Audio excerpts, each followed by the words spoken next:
नमस्कार। मेरा नाम भाऊ तोरसेकर। आप देख रहे हैं प्रतिभा। दोस्तों, मैं एक बात हमेशा मानता हूं। जो आदमी मुझे पसंद नहीं है और उसकी मेरे साथ लड़ाई चल रही है, तो पसंद नहीं इसलिए मैं उसको कभी कम आंकता नहीं। जो आपके साथ लड़ने वाला है, जिसके साथ आपकी लड़ाई है, उसको अगर आप हराना चाहते हो, उससे लड़ाई जीतना चाहते हो, तो उसकी ताकत कहाँ है वो ढूंढना पड़ता है।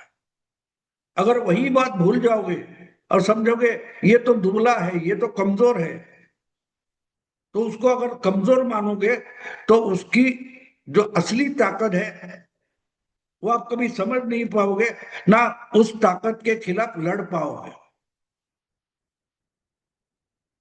मुझे आज एक बात याद आ रही है। पिछले 2 महीनों से अलग अलग जो बिल संसद में लाने की कोशिश में बीजेपी और अमित शाह अलग अलग छोटी मोटी पार्टियां तोड़ने की कोशिश कर रहे हैं। और जो अप्रैल में जो बिल परिसीमन का बिल फेल हो गया था, वो पास करना ही है। और वन नेशन वन इलेक्शन वगैरह करना है, महिला आरक्षण का विधेयक लाना है। और इसके लिए कुछ भी करके अमित शाह और बीजेपी ये बिल पास करना चाहते हैं। लेकिन अगर ये बिल पास करना है तो उसमें संविधान में बदलाव करना होता है, तो 2/3 मेजोरिटी लगती है। और उतना आंकड़ा बीजेपी के पास नहीं है। तो आंकड़ा इकट्ठा करने के लिए, उसके आंकड़े का जुगाड़ करने के लिए अमित शाह लगातार अलग अलग छोटी मोटी क्षेत्रीय पार्टियां तोड़ रहे हैं। इसकी चर्चा हम पिछले 2 महीने से सुन रहे हैं। और अब 2 हफ्तों से ज्यादा नहीं, 3 हफ्ते हो गए संसद का सत्र शुरू हो गया है। वहां जो कुछ गड़बड़ हो चुकी है वो चल रही है। लेकिन कहीं से भी एफसीआरए छोड़कर कोई महत्वपूर्ण बिल पार्लियामेंट में नहीं आया है। और इसके बारे में इसके पहले विवेचन करते हुए मैंने कहा था कि 13 अगस्त तक इंतजार करो। 13 अगस्त को इस पार्लियामेंट सेशन का आखिरी दिन है और उसके पहले बहुत सारा कुछ उलटफेर हो जाएगा, ये मैंने भविष्यवाणी की थी। लेकिन अब सुन रहा हूं कि शायद 16, 17, 18 अगस्त को 3 दिन के लिए संसद का विशेष सत्र बुलाया जाएगा। और उसमें ये सारी जो कंट्रोवर्शियल बिल्स है वो लाई जाएगी। वो सारे विधेयक वहां लाए जाएंगे और पास करवाने की कोशिश की जाएगी। तो ये सब करते हुए जब आप समझते हो कि ये करने की कोशिश जो इंसान कर रहा है, जिसका नाम अमित शाह है, वो चाणक्य भी बोले जाते हैं, बीजेपी के चाणक्य बोले जाते हैं, तो ये कुछ गलतियां करेंगे ऐसा आपको लगता है? मैंने तो बार बार कहा है कि 17 अप्रैल 2026 को ये बिल परिसीमन का और महिला आरक्षण का पार्लियामेंट में लाया गया और फेल हो गया। कहा जाता है कि बीजेपी का 12 साल में ये पहला फेल्योर था। तो उसके बारे में मैंने इससे पहले भी कहा है कि वो बिल पास ना हो इसके लिए ही लाया था।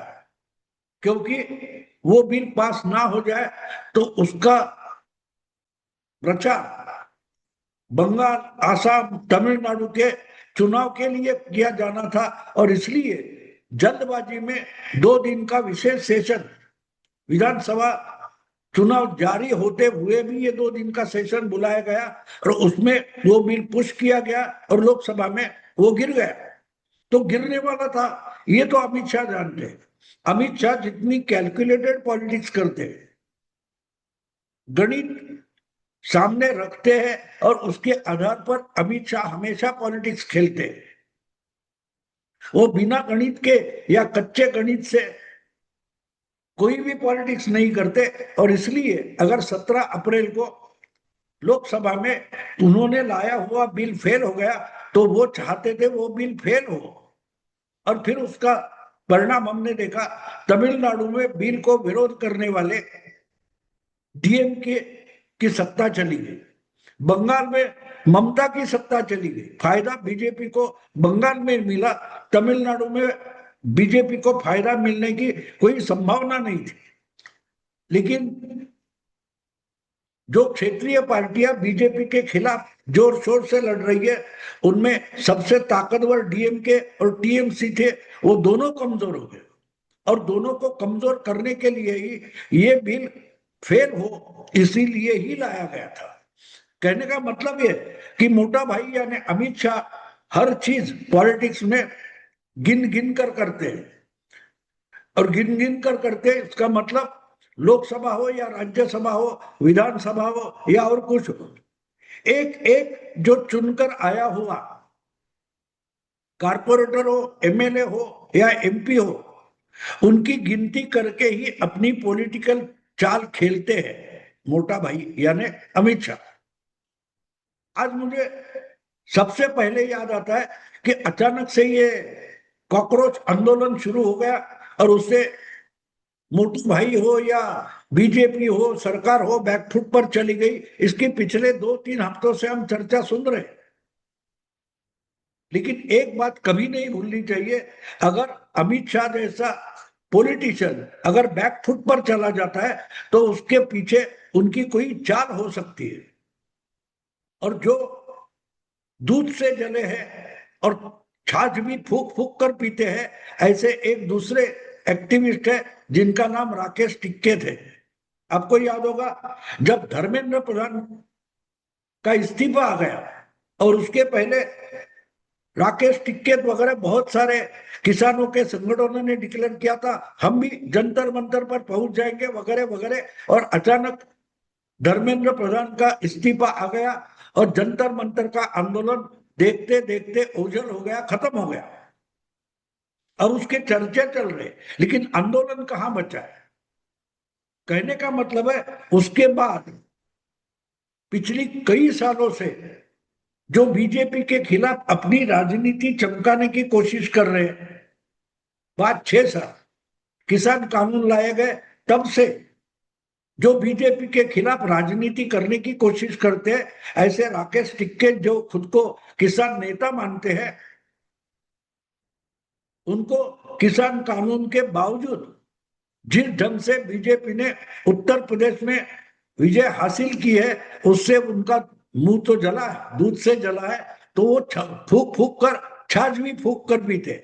और इसलिए धर्मेंद्र प्रधान के इस्तीफे के बाद जब अमित शाह ने पुलिस का लाठीमार किया, तो अमित शाह को भी इस्तीफा देना चाहिए, ये मांग शुरू हो गई।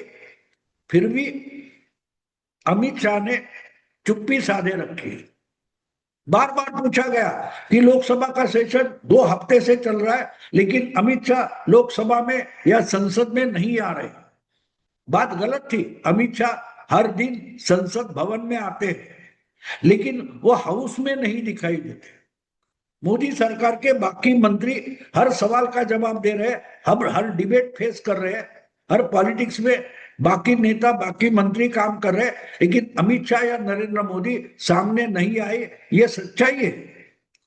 लेकिन जब ऐसे 2 दिग्गज नेता इतनी विपरीत परिस्थिति में हाउस में सामने आकर खड़े नहीं हो रहे, तो इसका मतलब क्या है ये समझना जरूरी है। उसको कमजोरी आप समझोगे तो आप गलती कर रहे हो, वो गलती नहीं कर रहे।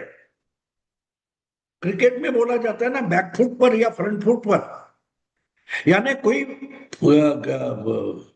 बैट्समैन होता है वो आगे चलकर बैट चलाता है तो उसको फ्रंट फुट बोलते हैं, और थोड़ा पीछे हटकर बैट घुमाता है उसको बैकफुट पर बोलते हैं। तो पूरा हम पॉलिटिकल डिस्कोर्स देखते हैं तो बोला जाता है कि अमित शाह तो बैकफुट पर है, बीजेपी तो बैकफुट पर है, मोदी सरकार तो बैकफुट पर है।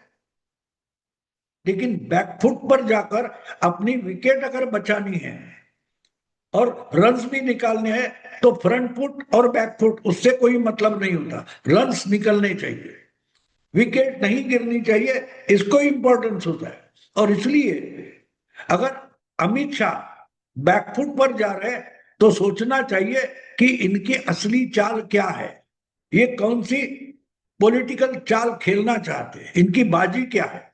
एक तो सामने है कि अलग अलग जो उनको बिल्स लाने हैं जिसके लिए 2/3 मेजोरिटी चाहिए वगैरह वगैरह।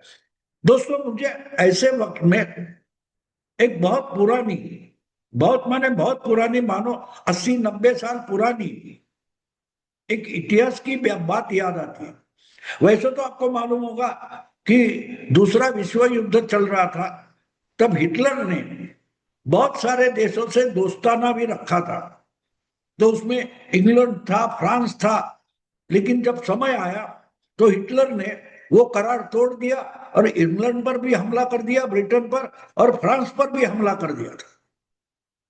वैसे ही बहुत समय के लिए विश्व युद्ध के समय कम्युनिस्ट रशिया यानी सोवियत यूनियन से हिटलर का एक एग्रीमेंट था कि हम तुम पर हमला नहीं करेंगे, आप हम पर हमला मत करो, हम एक दूसरे से नहीं लड़ेंगे, ऐसा एग्रीमेंट था सोवियत यूनियन और हिटलर का।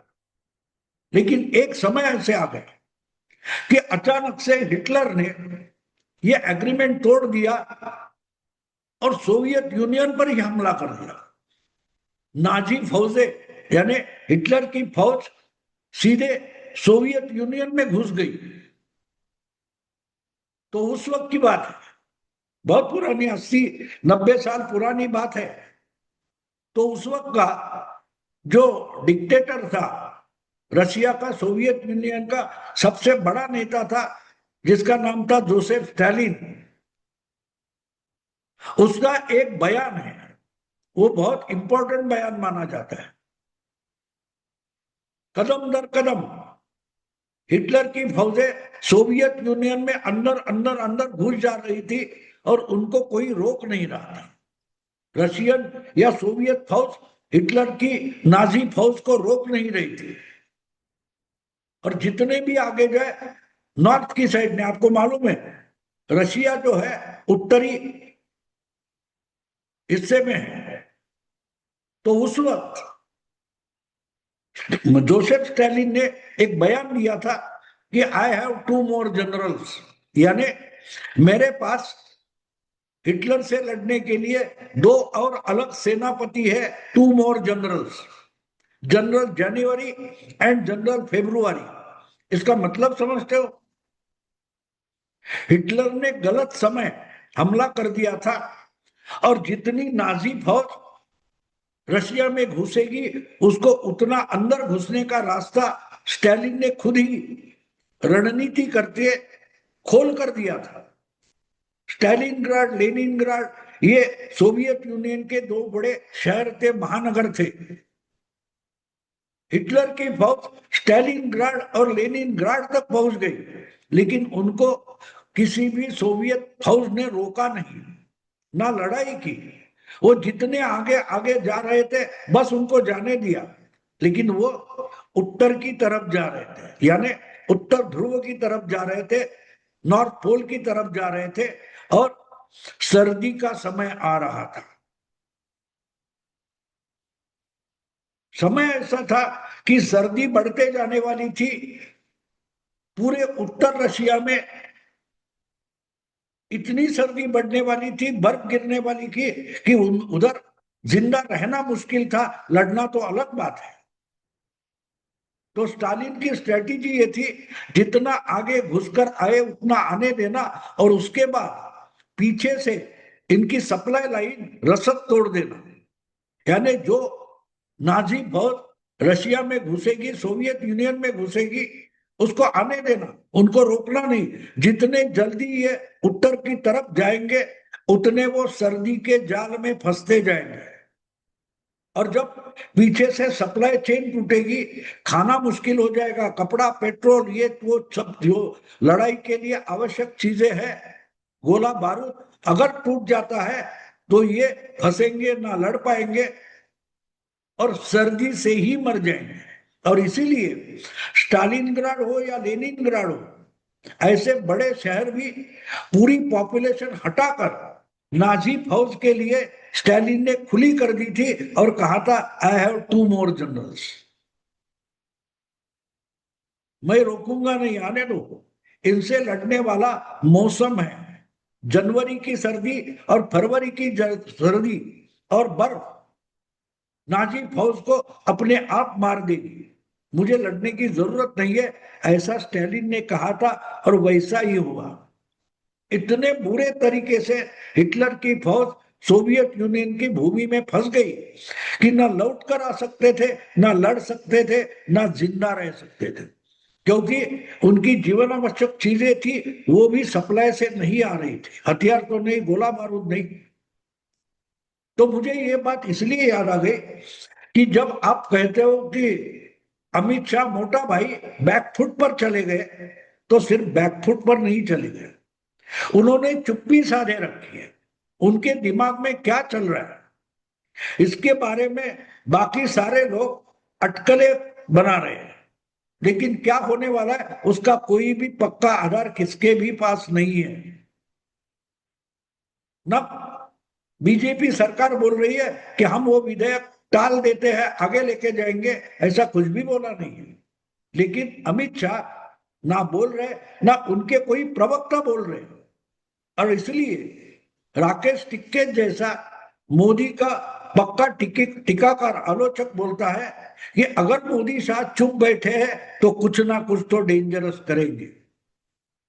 राकेश टिक्केत अपने दुश्मनों को कच्चे खिलाड़ी नहीं समझता, यही इसका सबसे बड़ा सबूत है कि अगर अमित शाह कुछ बोल नहीं रहे, कुछ धमकियां नहीं दे रही है, कुछ बयान नहीं दे रहे, तो उनके दिमाग में बहुत सारा कोई खतरनाक प्लान चल रहा है, और जब वो प्लान लेकर अमित शाह सामने खड़े हो जाएंगे तो अपनी हालत, विरोधकों की हालत पतली हो जाएगी।